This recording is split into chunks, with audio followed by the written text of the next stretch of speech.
Thank you very much, and I'm personally very grateful to Professor Ashok Gulati for having thought it fit that I should join this gathering, especially when you're talking on things which are going to be setting certain yardsticks for measuring performance in economy, not just for India, but also where you're critically appraising countries and the way in which they've handled the economy, particularly through the inflation management prism. So it gives me great honor to be here, and I feel very humbled to be standing in front of all great scholars. And I personally do remember that one instance very long ago when I was a member of the National Commission for Women, and the commission was looking at gender budgeting. And for some reason that the chairperson then had thought I should be working on it as a member. It is a practice in the commissions that they assign the members with some tasks, and gender budgeting, from among the many other things which were assigned to me, was one of the things. I had the rest of the commission also cooperating with me. And in that context, I don't know if Professor Shankaracharya remembers, I had gone and seen him to take his advice. And since then, occasionally, at least whenever I've had the opportunity to benefit from his advice, I've valued every bit of it. So today, to be again in front of him, also Rakesh Mohanji, it's not going to be easy for me.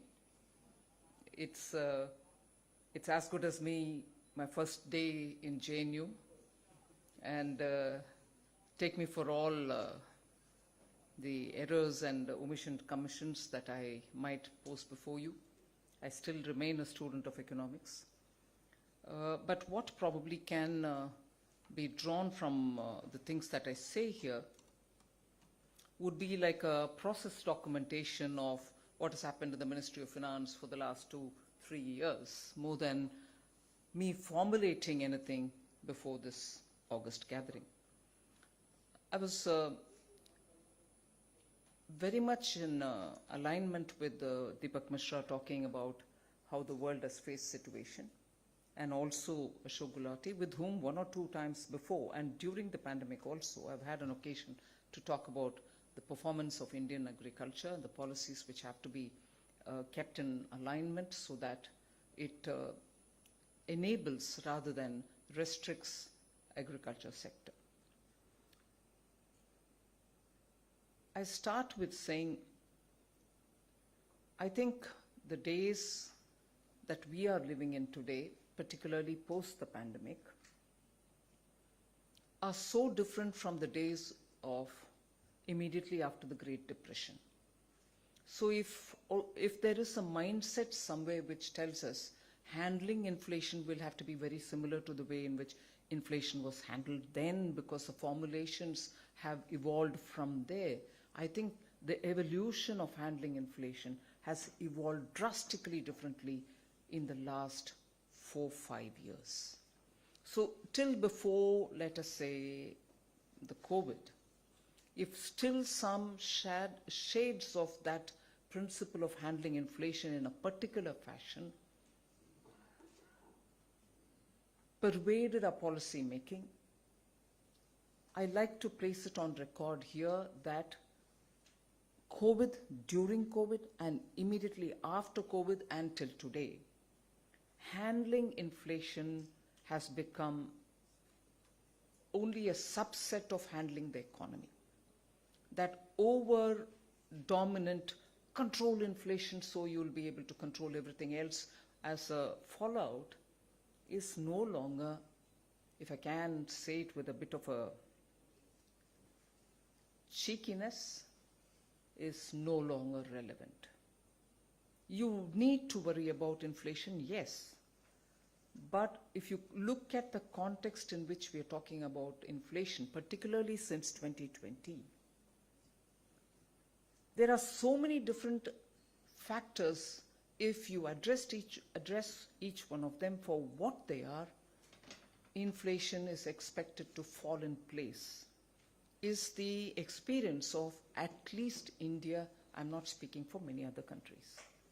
So what are the factors which are so different for India as different from what is being practiced elsewhere? I'll just highlight, may not be a perfect assumption for a study of how India handled differently. Because we are living in a global situation where inflation is 79% in one country, another where it is 8%, but still very critically to be analyzed, especially in the way in which the composition of the CPI is in some of the Western countries, which you, Professor Gulati, rightly highlighted. So with all that, when you're looking at the world around you, where today we are far more integrated globally, not integrated during the immediately after the Great Depression. The globe was not so well interconnected. But today we are far more interconnected, so as the pandemic spread, the inflation impacts also spread will be the right assumption to hold. And it does to an extent. But actually speaking, when central banks, and I thought it was only Sita Kanta here, but it's an overwhelming presence, and I dare speak on something to do with monetary policy as well. So when the central banks are deciding in a synchronized fashion to handle inflation, monetary policy is their domain, they will do it, I leave it there, but when they're acting in synchrony, it pleases the economists to know that yes, this synchrony is what is required and therefore it's right, let it go on like that, that's the solution. Or that will bring the solution. Immediately for me the question is, synchrony was there, synchrony continues, synchrony is to continue as per theory, then why would some country which is well in that network have a 79%? And why some country which is the fountainhead of such theory have an inflation which is highest in the last 40 years? And why would other members of that clique of nations, I'm using the word clique with responsibility, and it's not left-handed at all, because in India we use cliques with a bit of a...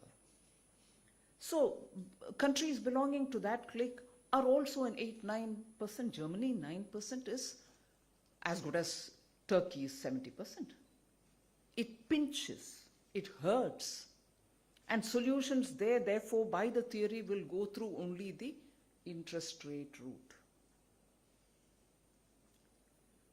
So why is India different, and why we are talking about it? Even in this interconnected world, even when the interconnectivity is far more pronounced nowadays, Indian economy has, for other reasons, kept managing inflation as not merely a monetary exercise. Partly what explains that is what Professor Gulati said a minute ago. If the global disruptions because of supply chain and other things are bothering every economy today, inclusive of us, purely what is endemic, purely what is within India is the monsoon and the vagaries of monsoon, which has always kept us on our toes about supply chains, and which have kept us on our toes on the supply chain related. What supply chain? I've been saying, and I'm saying, you'll surely point out to me, what supply chain? You're saying India earlier was not so interconnected globally. The depth to which our economy was connected was not at all as much as it was for the other countries.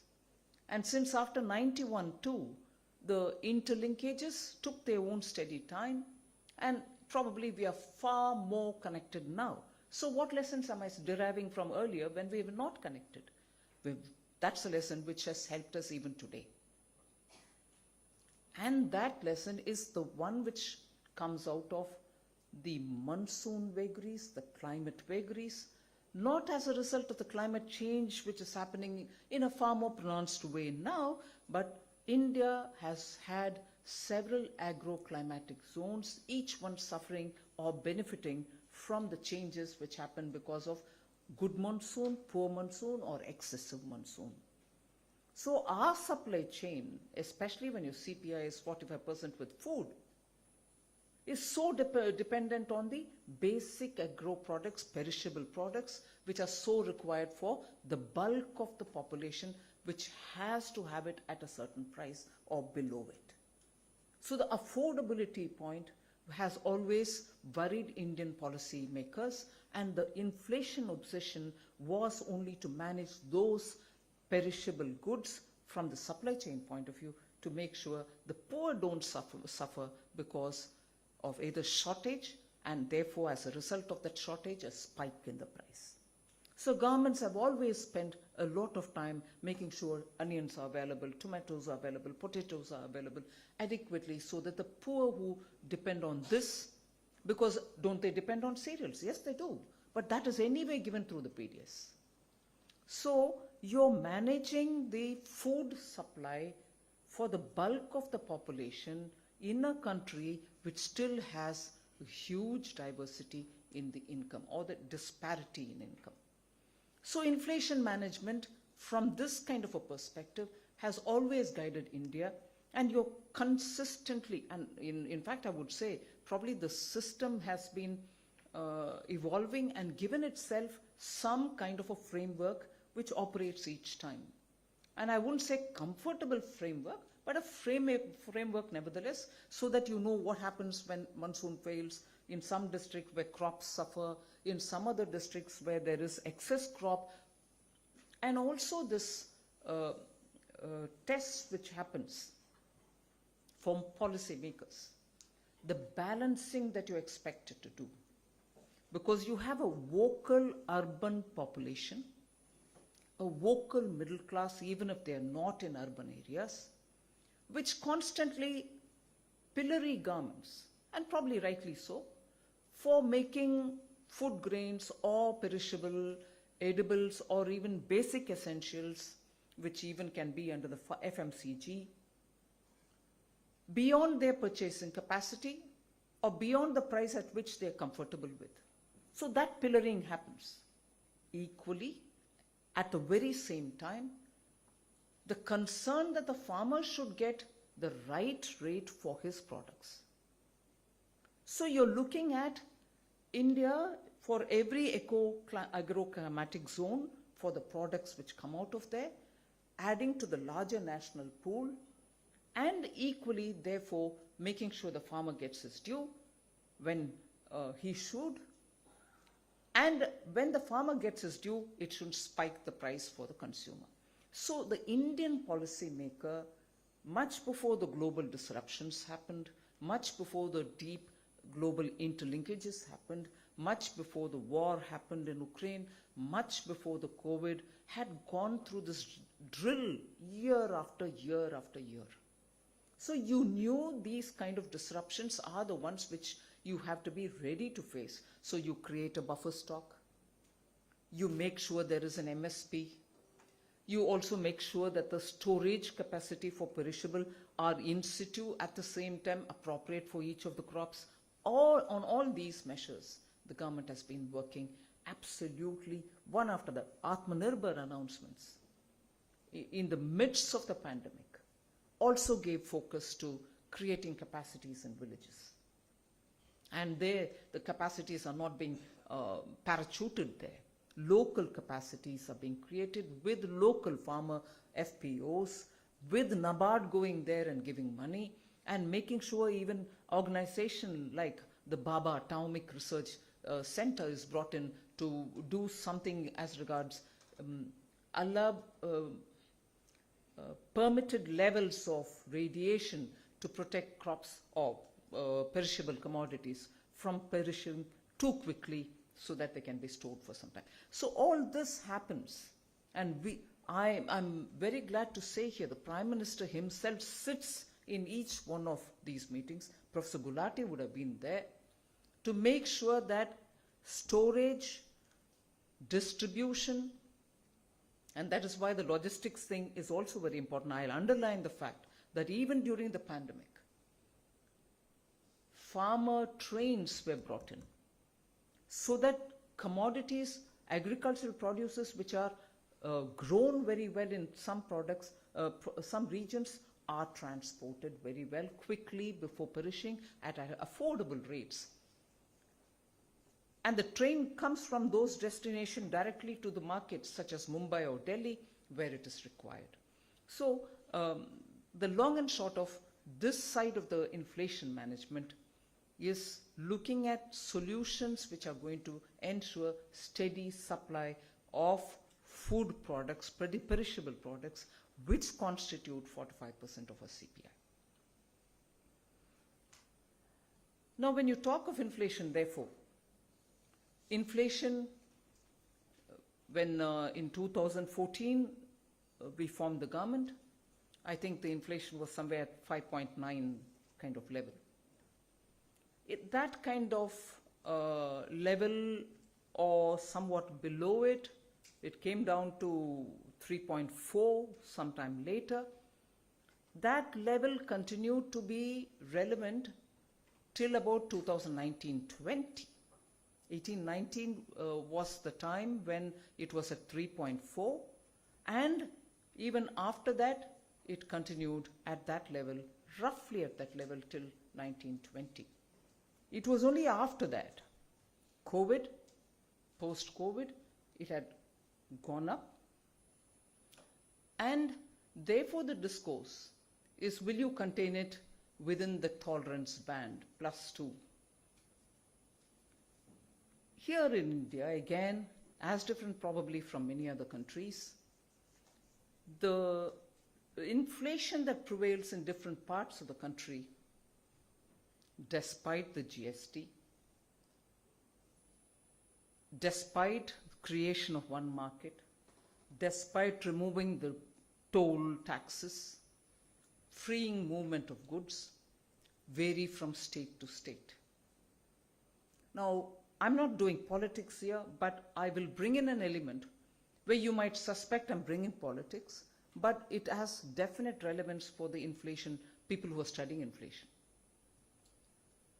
At a time when global fuel prices went up, you wanted to be sure that that burden is not passed on to the end consumer. Where it was possible and how much ever was possible, the government twice reduced the price of petroleum products, to the extent it can be done. Now, very recently, widely available information in the public domain shows how inflation has varied from state to state. There could be several reasons for it, and I'm sure you're the expert who will study it. But the fact remains, and I find coincidentally, and I'm being careful here, coincidentally, inflation being higher than the national level inflation in states which have not reduced the fuel price. You might think I'm stating the obvious, but it establishes the fact that the movement of food grains and food-related items actually has a bearing on the price of such items, which again, I repeat, constitute a bulk of our CPI.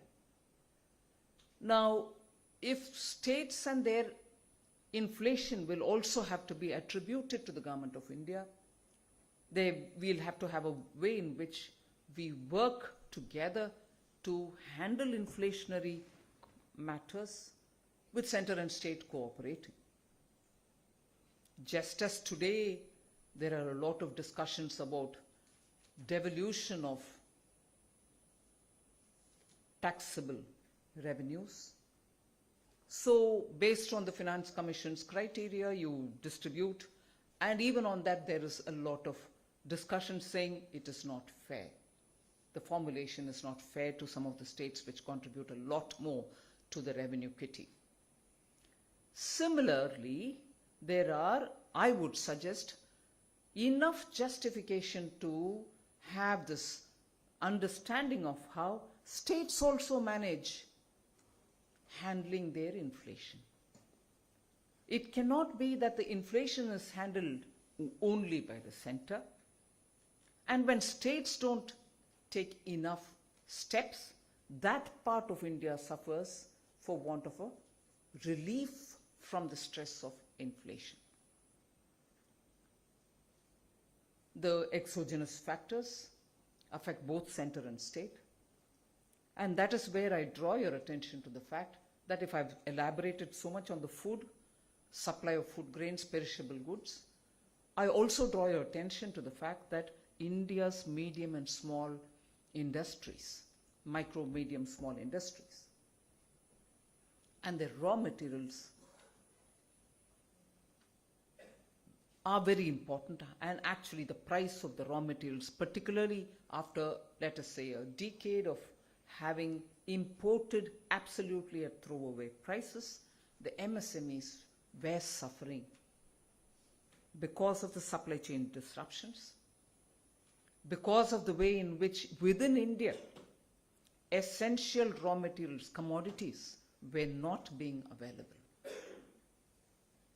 And that's when India, or Government of India, made sure that at least the critical raw materials such as steel, iron and steel, we will bring in some export duties so that their price comes down, and it has shown a positive result. We could keep the price of steel in India in a way affordable for the MSMEs.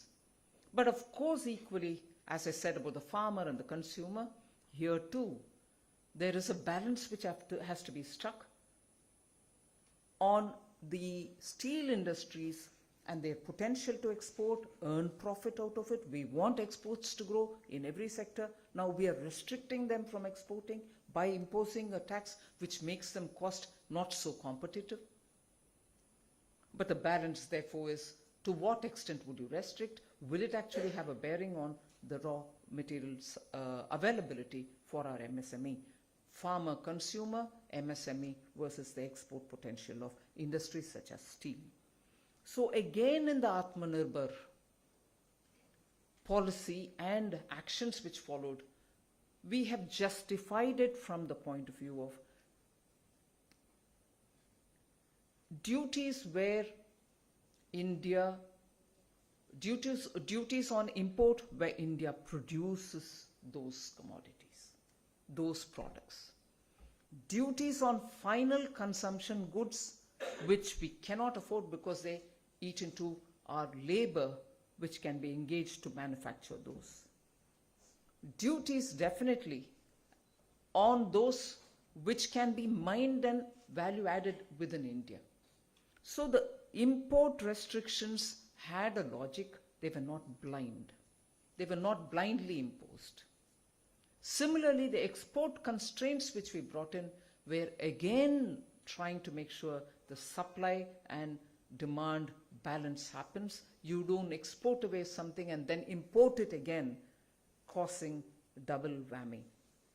So the Atmanirbhar principles, in a way, are also a very powerful tool in managing the supply chains, and therefore indirectly having a bearing on the inflation itself.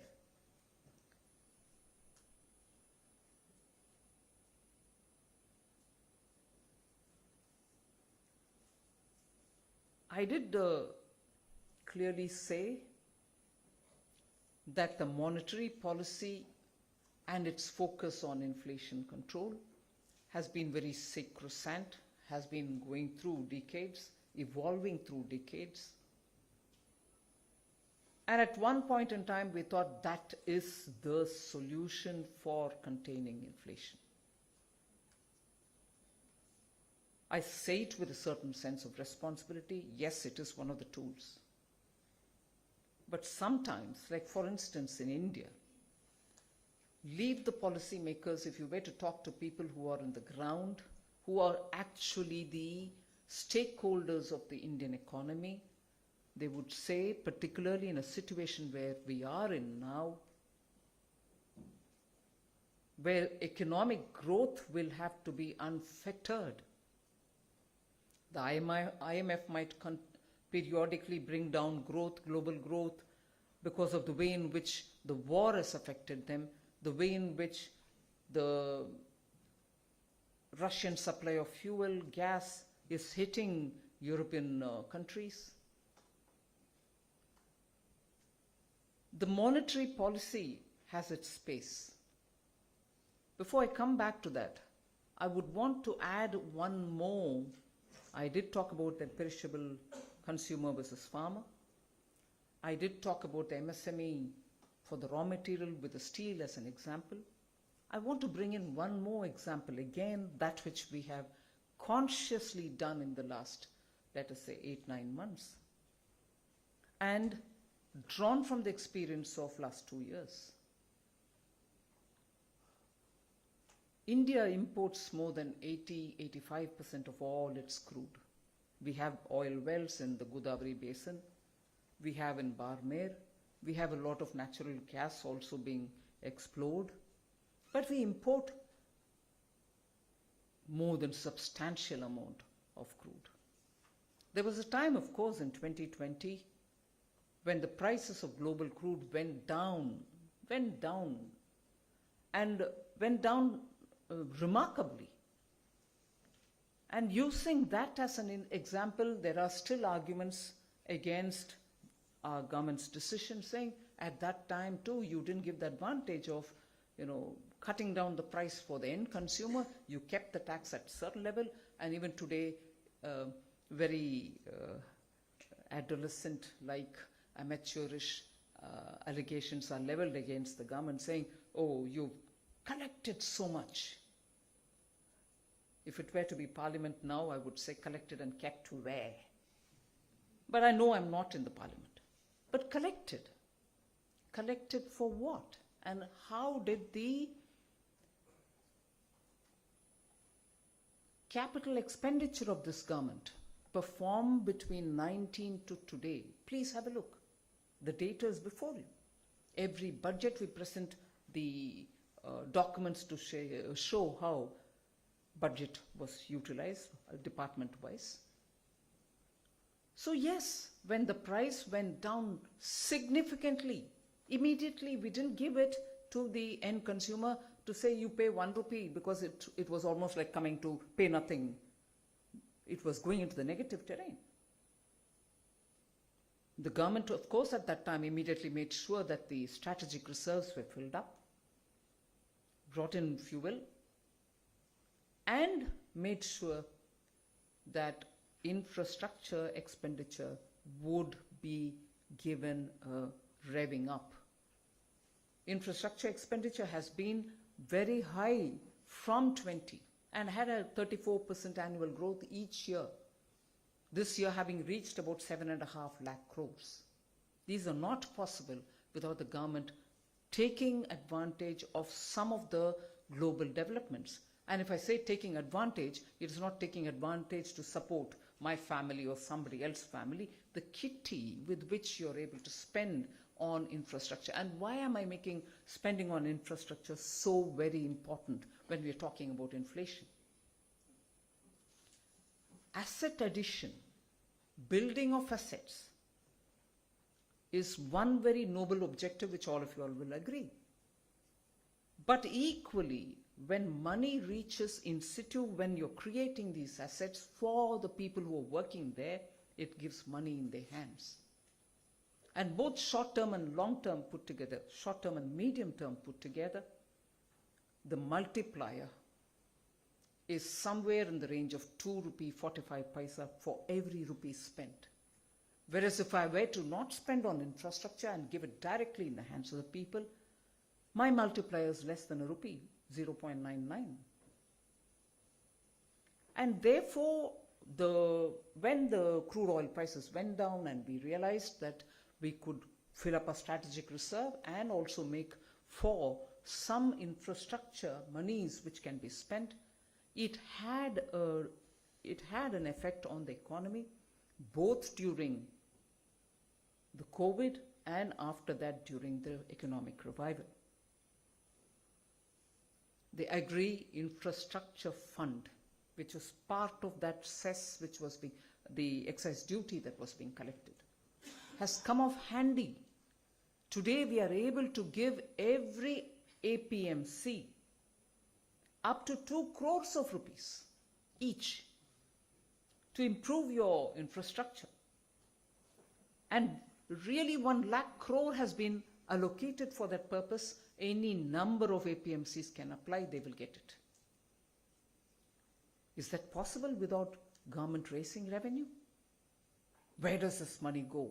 This is where it goes. How does that help inflation? When your infrastructure in the ground is improved, the same farmer is able to find better market access, and with that market access, he earns more for himself because the product goes where the price is right for him. So that phase of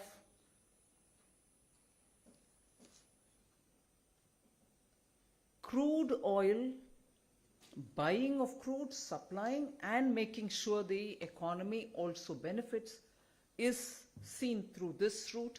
But today, when we are, since March, since February of this year, in a situation where global prices were going beyond anyone's affordability,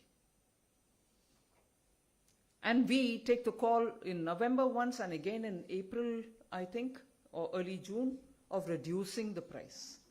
To some extent, of course, it can't be as much as each one of us would want it to be. And at that stage, to take a very strong political decision. I respect the Prime Minister for his courage on this. Get it from Russia. Get it from Russia because they are willing to give you at discount. And how speedily did we ramp it up? Where we were otherwise, our entire import otherwise had only 2% or probably sometimes even lesser than 2% of Russian component into our crude basket. It was ramped up to almost 12 to 13%, all within a couple of months that we are talking about. And why? Why do we need to? Yes, we've cut down the price somewhat, but can it be further strengthened? Can the burden on the Indian exchequer for having to import that much more, at that much more price, can it be handled with a lot more sense of prudence? Will there be a political implication on it? Will there be a political fallout because of that? And that's where I give credit to the statesmanship of the Prime Minister to make sure globally that we did keep our relationship with all countries, but yet managed till today, managed to get the Russian fuel, which is what Japan is doing today, which is what probably Italy and some other countries are doing. So sanctions, wherever they are sanctions, but countries are finding their own way to get that very Russian fuel, Russian gas. That also is a part of the inflation management.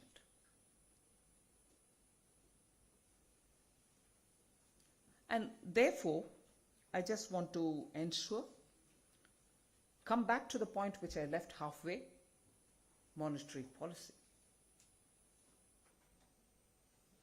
Reserve Bank will have to synchronize somewhat.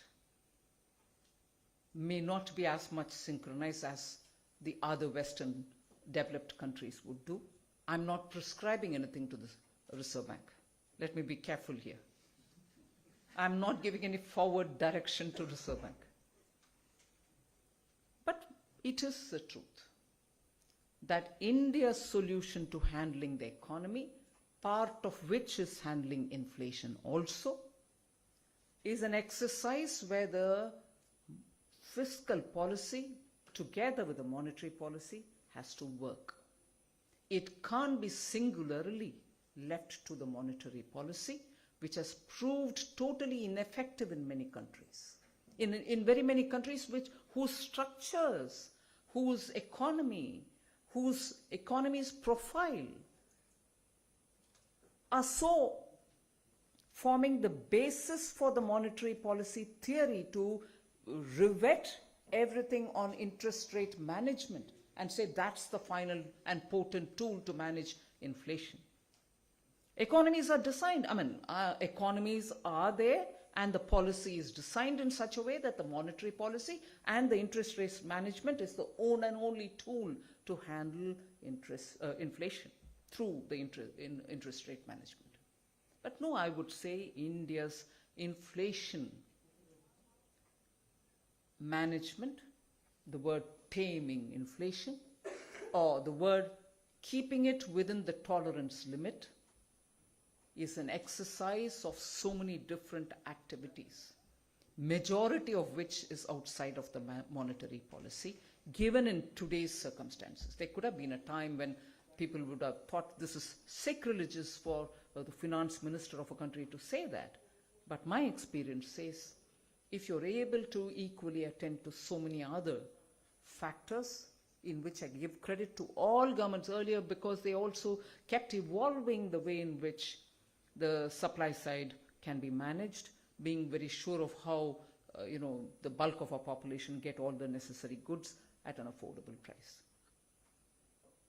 Trade policy, of course, you referred to it, Professor Gulati, plays a very important role, but even there, it can only go that far and not beyond. Because a consistent performance in exports is what gets you revenue. We saw very enthusiastic and energetic revival of our exports. It'll be the concern and the duty of the government to make sure that energetic, that robust performance of export sector are kept alive. Export spanning over several sectors is kept alive. But I think India would definitely do well for itself if its agriculture is very well managed. Even today, in spite of all the various reports that I find, India stopped its export of wheat, which it's opened generously. No, we still are exporting wheat through the World Food Programme, which is a structured way of sending, and not probably sending it to countries which are re-exporting from wherever they are doing. So the export continue, which means there is potential for Indian agriculture to feed our own people and also feed the world, if only we manage it very well. And there again, the balance is you want the maximum potential of agriculture, at the same time, maximum reward for that farmer who faces the situation. So I would say good management of the economy, ensuring the supply side constraints don't burden the economy, but yet do not too much regulate it. Timely and periodic response to the developments in the ground. Making sure the raw materials, our obsession sometimes, and right obsession, I'm not faulting there, obsession sometimes is to focus only on the perishable goods, but the focus will also have to be to support in terms of the input prices for small and medium industries, input costs for the agriculture, all of which also add to the burden of inflation. But even more, India's logistics has got to be fixed. More efficient production also becomes for the end consumer a costly item to be purchased, purely because you're spending too much time on the road or on the ship or on the train, and also spending too much for it. We need to have a comprehensive solution for the logistics addition to the cost of either agriculture or other products.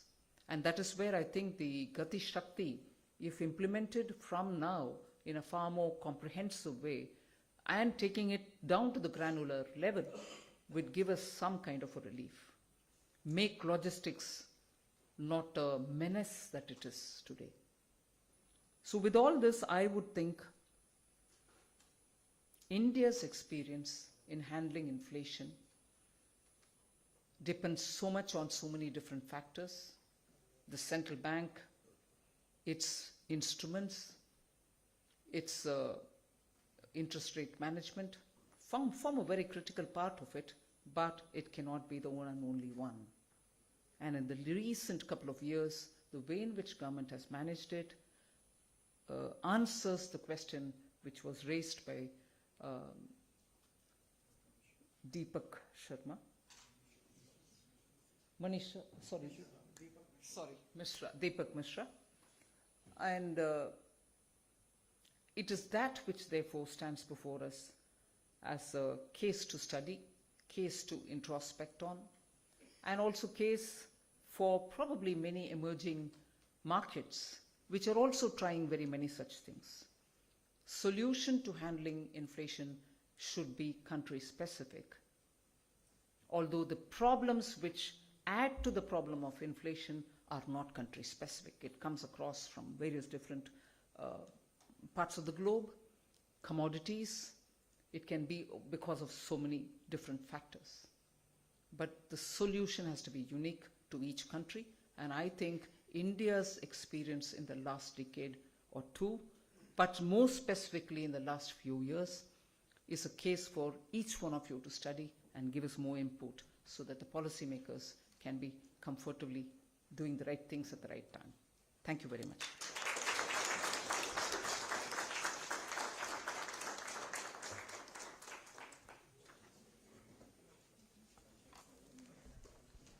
Thank you very much, ma'am, for enlightening us with deep learning and valuable knowledge. May I now request Professor Gulati to share his thoughts and give vote of thanks to the ma'am. Thank you very much, ma'am.